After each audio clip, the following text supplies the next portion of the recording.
কৃষকের ছিল একটি সুন্দর আমের বাগান। সে গাছগুলোর খুব যত্ন নিত। আর কিছুদিনের মধ্যেই বাগান ভরে উঠল পাকা আমে। কিছুদিন পর কৃষক লক্ষ্য করল প্রতিদিন কিছু আম নেই হয়ে যাচ্ছে। সে ভাবল নিশ্চয়ই কেউ আম চুরি করছে। কৃষক খুব চিন্তিত হয়ে পড়ল।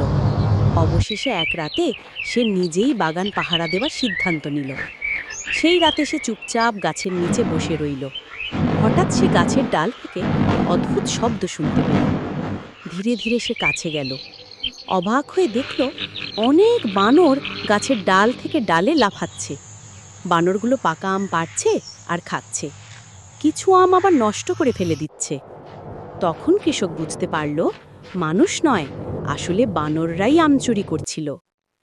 তারপর থেকে কৃষক ব্যবস্থা নিল যাতে বানররা আর বাগানে ঢুকতে না পারে। এভাবেই সে রক্ষা করল তার প্রিয় আমের বাগানে।